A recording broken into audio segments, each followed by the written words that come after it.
Ibu, bapak, saudari, saudara, rekan-rekan muda, dan adik-adik sekalian, dimanapun kalian berada, bertemu kembali dengan saya Romo Tino SSCC di dalam catatan pesiarah.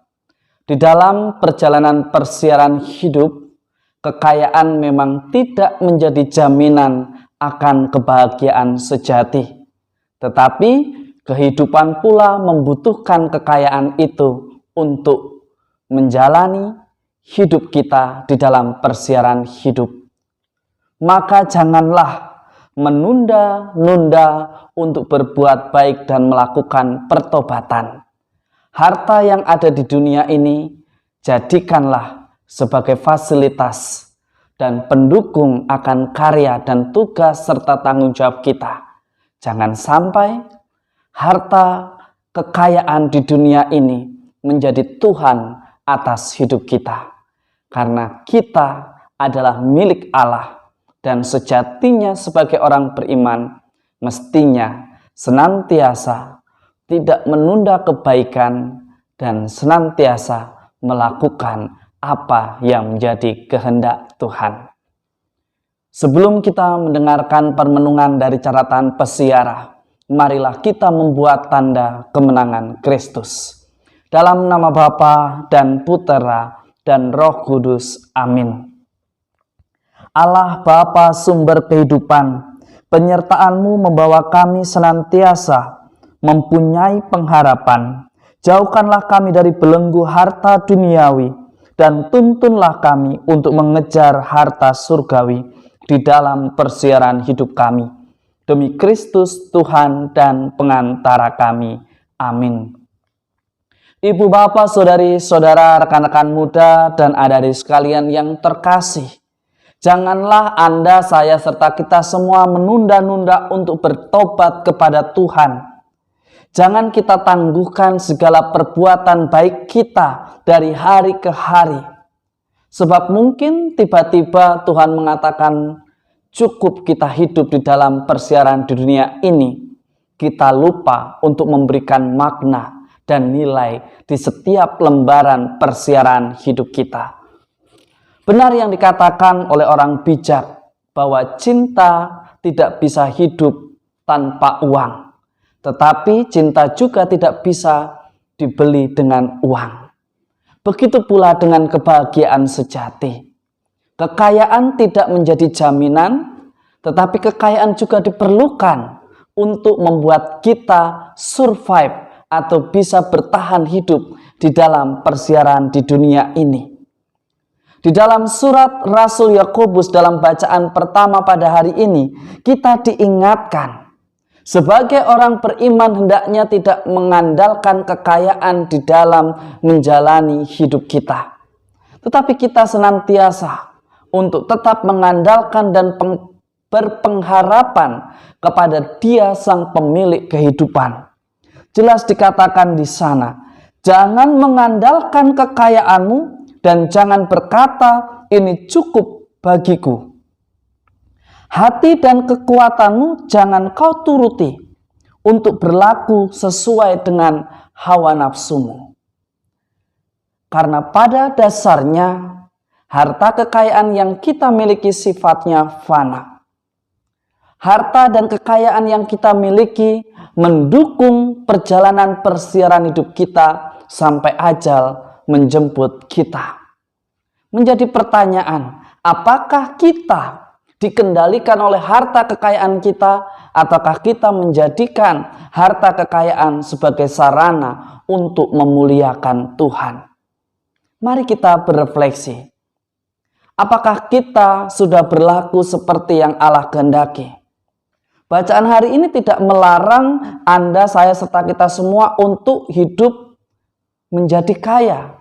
Tetapi agar kita tidak dikendalikan atau dijadikan budak dari harta dan kekayaan kita. Tetapi kita sebagai orang beriman diajak untuk menggunakan pemberian Tuhan itu dengan perbuatan-perbuatan yang dikehendaki Allah. Jangan sampai dengan kekayaan yang kita miliki, kita menjauh daripada Tuhan. Jangan sampai dengan kekayaan yang kita miliki, kita justru melampiaskan apa yang menjadi hasrat dan ambisi kita dengan menghalalkan segala cara, meskipun harus mengorbankan nyawa sesama kita. Itulah yang tidak dikehendaki oleh Tuhan. Maka kita diajak untuk senantiasa bersikap adil, bersikap dermawan, bersikap bijaksana. Bukan berarti menciptakan mental pengemis, bukan berarti menciptakan mental hedon atau tidak peduli. Tetapi kita diajak sebagai orang beriman, berbagi dengan apa yang kita miliki, menjadi perpanjangan berkat, karena segala yang kita miliki, semuanya Tuhan yang menghendaki terjadi di dalam hidup kita. Di dalam bacaan dari surat Rasul Yakobus kita diingatkan, kekayaan kita pasti akan membusuk seiring dengan berjalannya waktu. Tetapi kehidupan dan kebahagiaan kekal tidak akan tergantikan.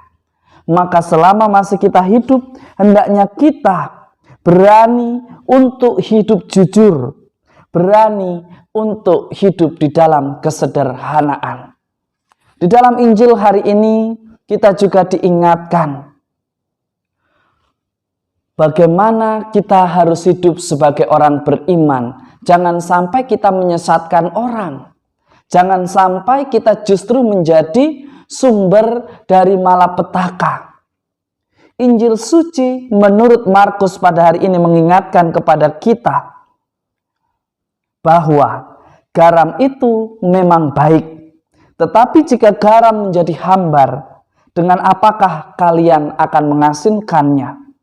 Hendaklah Anda, saya, serta kita semua selalu mempunyai garam di dalam hidup kita dan selalu hidup berdamai dengan yang lainnya. Meskipun sedikit, tetapi ketika mampu memberikan rasa kedamaian, kebaikan, maka akan menjadi berkat yang melimpah. Meskipun perbuatan kecil yang kita lakukan, asalkan dilakukan di dalam ketulusan dan keikhlasan, maka kita akan menjadi perpanjangan tangan Tuhan. Ibu, bapak, saudari, saudara, rekan-rekan muda, dan adik-adik sekalian yang terkasih, Injil suci menurut Markus pada hari ini begitu keras mengingatkan Anda, saya, serta kita semua. Barang siapa menyesatkan salah seorang anak-anak kecil yang percaya ini, lebih baik jika sebuah batu kilangan diikatkan pada lehernya, lalu ia dibuang ke dalam laut. Ini mau mengatakan bahwa di dalam hidup beriman bukanlah disusun dari sebuah kata-kata yang menjadi kalimat indah, tetapi hendaknya kita berani mewartakan kejujuran, mewartakan kabar sukacita dengan memberikan teladan yang baik. Karena sabda Allah bukan menimbulkan provokasi. Sabda Allah selalu menjadi musuh dari kejahatan. Tetapi sabda Allah senantiasa membawa sukacita bagi orang yang senantiasa mau hidup di dalam kebenaran. Mari, di dalam perjalanan hidup kita, apa yang dipercayakan oleh Tuhan kepada kita, kita gunakan untuk menjadi sarana, fasilitas yang membantu kita untuk berbagi kasih, berbagi berkat, dan menjadi tanda nyata akan kasih Allah. Jangan sampai harta duniawi menjadikan kita budak atasnya dan melupakan Tuhan di sepanjang persiaran hidup kita. Semoga berkat Tuhan senantiasa melindungi dan memberkati kita semua, Bapa dan Putera dan Roh Kudus. Amin. Menyesatkan orang lain melalui pewartaan yang palsu adalah sesuatu yang tidak dikehendaki oleh Tuhan. Maka Anda dan saya serta kita semua ditantang, tidak hanya pandai di dalam mewartakan kerajaan Allah menggunakan mulut kita, tetapi mari kita lakukan, kita laksanakan di dalam kegiatan kita, di dalam pekerjaan kita, di dalam persiaran hidup kita yang nyata. Karena iman bukanlah susunan kata, tetapi kumpulan perbuatan dan tindakan nyata kita. Selamat beraktivitas, Tuhan memberkati. Amin.